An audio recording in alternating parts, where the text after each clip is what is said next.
بسم الله الرحمن الرحيم.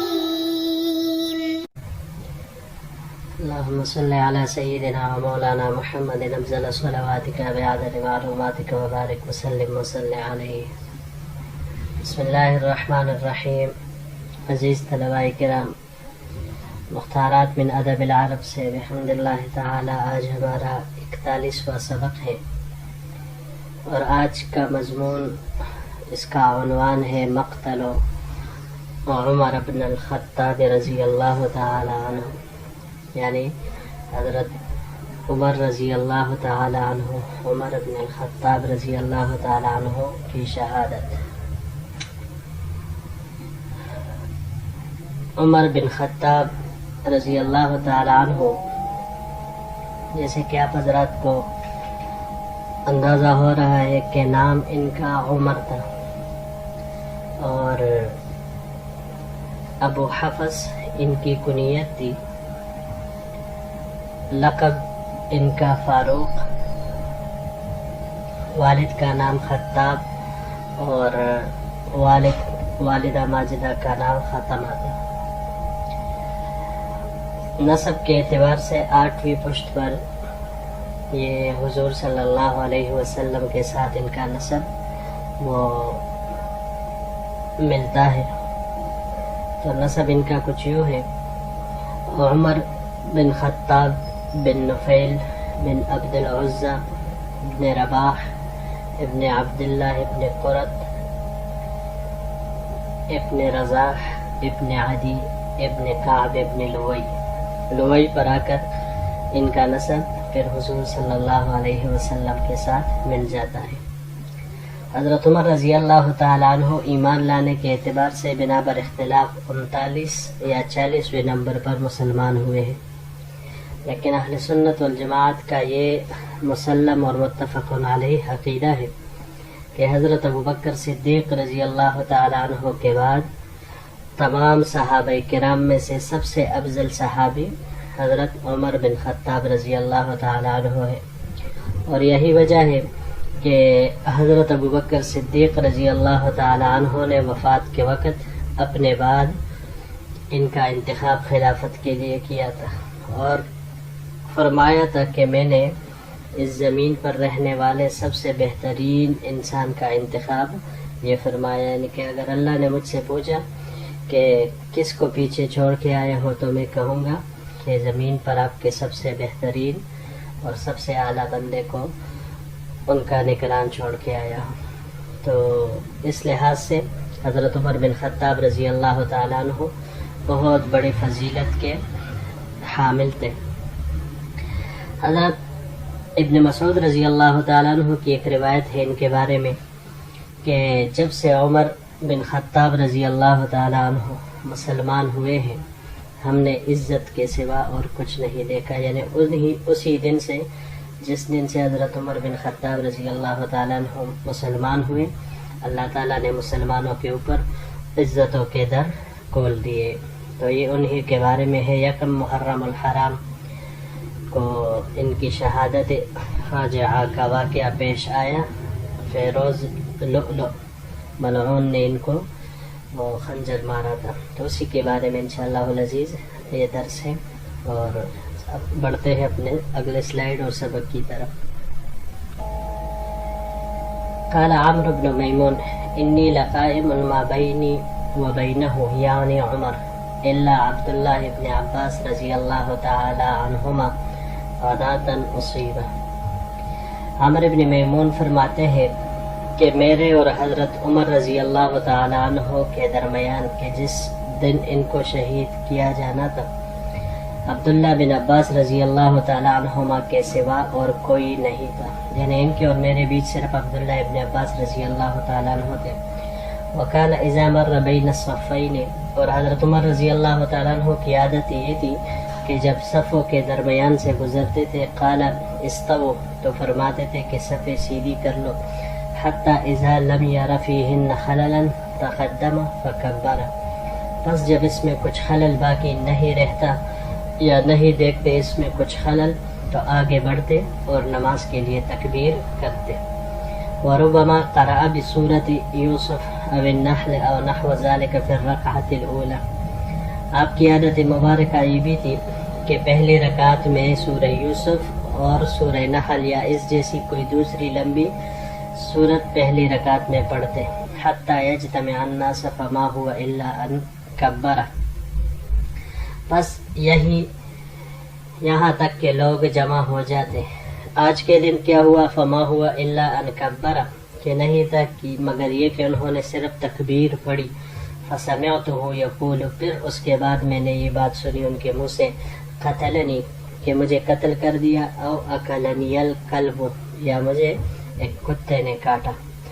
حین طعنہ فطار العلج بسکین ذات طرفین، جس وقت ان کو مارا اس ملعون اور بدبخت نے ایسی خنجر کے ساتھ جو دوداری تھا. لا يمر على احد یمینا ولا شمالا الا طعنہ، وہ نہیں گزرتا تھا کسی کی طرف مگر یہ کہ دائیں بائیں وہ وار کرتا جا رہا تھا. حتی طعن 13 رجلا، یہاں تک کہ اس نے مارا 13 آدمیوں کو. مات منہم 7، جس سے 7 اسی جگہ پر شہید ہوئے. فلما رأى ذلك رجل من المسلمین، بس جب یہ معاملہ دیکھا مسلمانوں میں سے ایک آدمی نے، طرح علیہ برنسا، تو اس نے پھینکا اس کے اوپر ایک کوٹ والا، ایک ٹوپی والا لمبا کوٹ. فلما ظن العلج انہ مأخوذ، بس جب اس بدبخت کو پتہ چلا کہ میں تو عنقریب پکڑا جاؤں گا، نحر نفسہ، تو اس نے اپنے آپ کو ذبح کر لیا، یعنی خودکشی کر لی اسی خنجر کے ساتھ.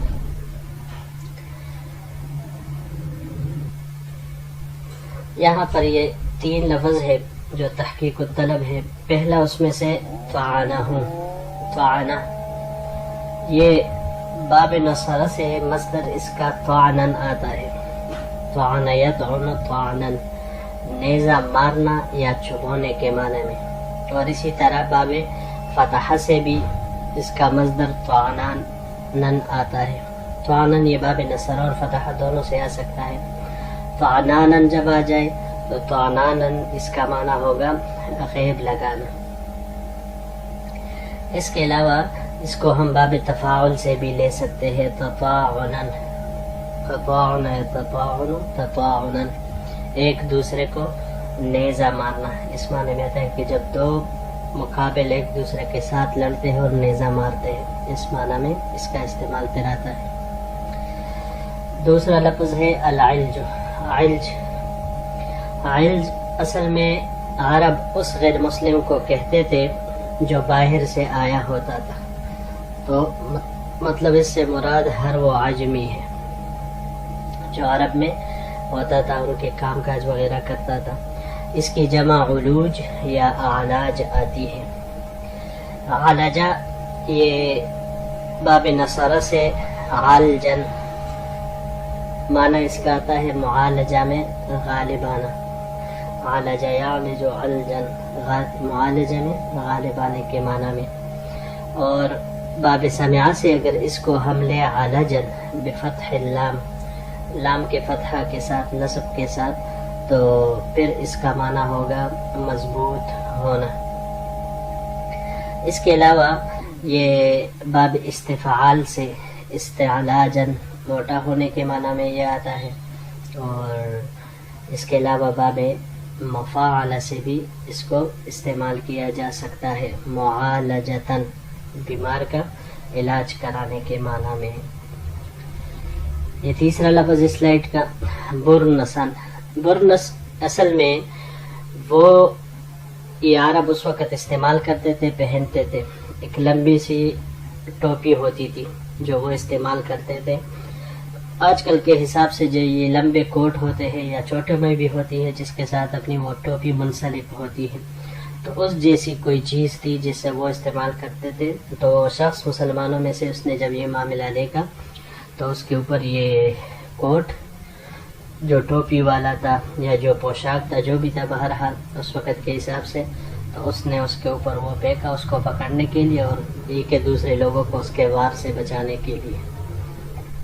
اگلے سلائڈ کی طرف بڑھتے ہیں جی.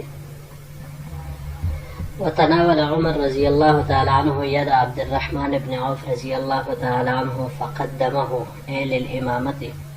حضرت عمر رضی اللہ تعالیٰ عنہ نے عبد الرحمن ابن عوف رضی اللہ تعالیٰ عنہ کا ہاتھ پکڑا اور ان کو آگے کیا، یعنی امامت کے لیے ان کو اپنی جگہ پہ کھڑا کیا.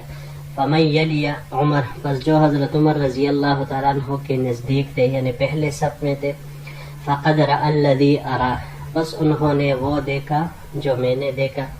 واما نواحی المسجد، ہر مسجد کے اطراف میں تھے یا پچھلے صفوں میں تھے، فانہم لا يدرون، تو ان کو کچھ پتہ نہیں تھا، غیر انہم قد فقدوا صوت عمر، سوائے اس کے کہ وہ انہوں نے حضرت عمر رضی اللہ تعالیٰ عنہ کی آواز کو معدوم پایا. وہم یقولون سبحان اللہ سبحان اللہ، اور وہ نماز کے دوران تصحیح کے لیے اور تصویب کے لیے سبحان اللہ کہنے لگے. فصلی بہم عبد الرحمن بن عوف صلاۃ خفیفا، تو عبد الرحمن بن عوف رضی اللہ تعالیٰ عنہ نے ان کو مختصر نماز پڑھائی. فلما انصرفوا قال عمر، بس جب نماز پوری ہوئی تو حضرت عمر رضی اللہ تعالیٰ عنہ نے فرمایا. یہاں پر یہ ایک لفظ ہے ارا، فقد رآ الذی ارا، رآ ہے، پہلے رآ اس کی کر لیتے ہیں. رآ یہ رأین باب فتح سے، رأین مصدر اس کا آتا ہے یا رؤیتن، رأیتن ہو یا رؤیتن ہو تو ظاہری آنکھوں سے جسے ہم بصارت کہتے ہیں، یا باطنی دور اندیشی سے جسے ہم بصیرت کہتے ہیں، اس کے ساتھ دیکھنا، یعنی بصارت یا بصیرت کے ساتھ دیکھنا.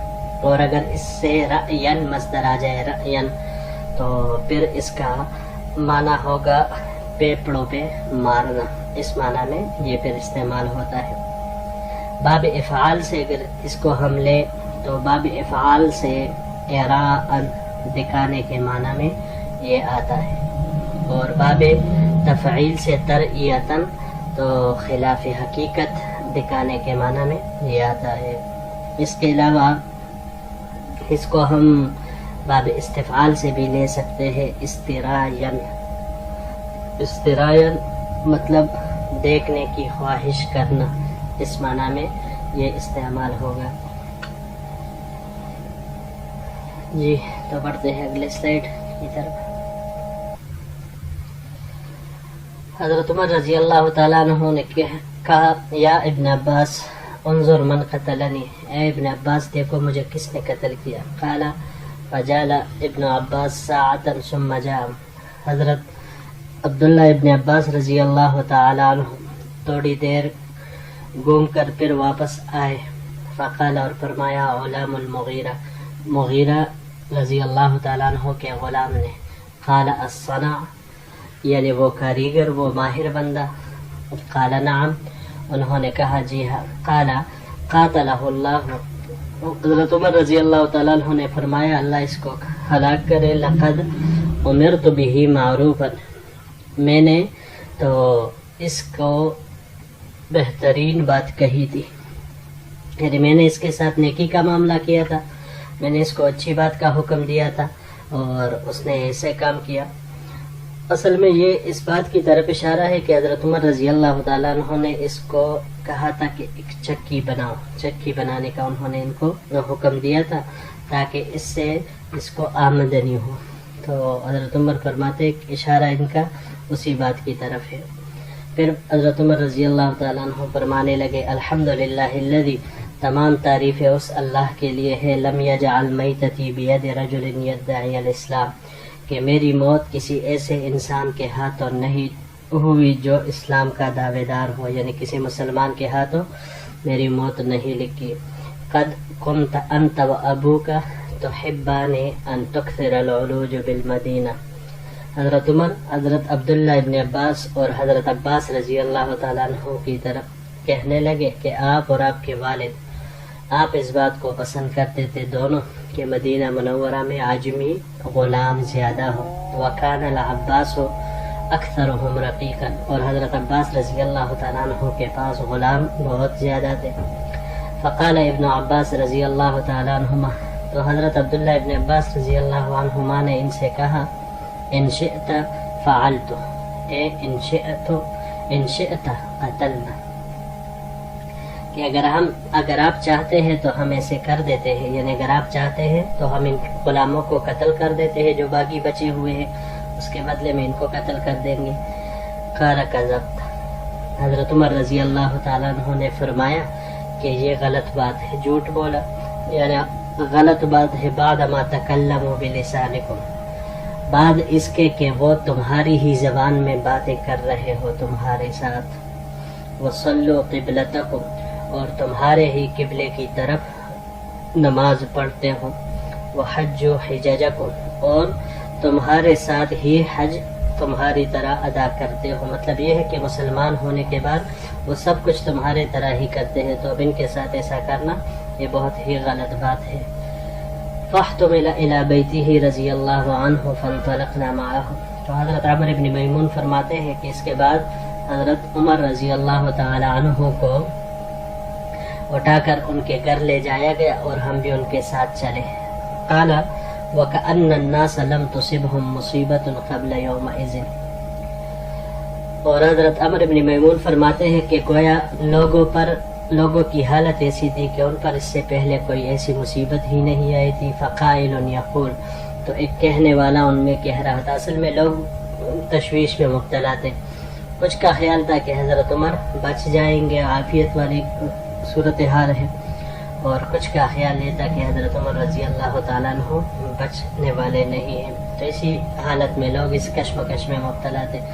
فقائل یقول، تو ایک کہنے والا کہنے لگا، لا بأس، کوئی بات نہیں، یعنی انشاءاللہ وہ ٹھیک ہو جائیں گے۔ اس بات کی طرف انہوں نے وہ یہ پہلے والے کا قول وہ ذکر کر دیا۔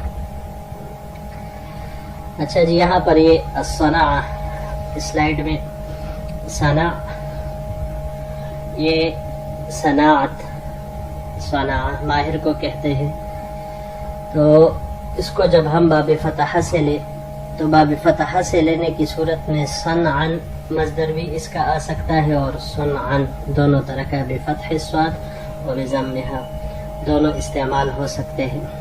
معنی یہی برائی کرنے کے معنی میں آتا ہے۔ اس کے علاوہ یہ صنعا اس کا معنی بنانے کا آتا ہے، لیکن اگر اس کا مصدر صنیعا آ جائے تو پھر اس کا معنی یہی برائی کرنے کا آئے گا۔ اس کے علاوہ یہ باب افعال سے اصناعا سکھانے کو بھی کہتے ہیں اور دوسرے کو مدد دینے کو بھی کہتے ہیں، تو کسی کو کوئی چیز سکھانا گویا کہ اس کے ساتھ مدد کرنا ہی ہوتا ہے۔ اور باب تفعیل سے تصنیعا یہ کہتے ہیں کہ اپنے مہارت سے کاریگری سے کسی چیز کو خوبصورت بنانا، اس کو منقش مزین کرنا، اس کو کہا جاتا ہے۔ اور اس کے علاوہ باب افتعال سے اصطناعا مصدر اس کا آتا ہے، تیار کرنے کا حکم دینا، اسی معنی میں یہ استعمال ہوتا ہے۔ جی، تو یہاں تک ہمارا آج کا درس تھا۔ انشاءاللہ العزیز اگر زندگی رہی تو پھر اگلے درس میں پھر آپ سے ملاقات ہوگی۔ السلام علیکم ورحمۃ اللہ وبرکاتہ۔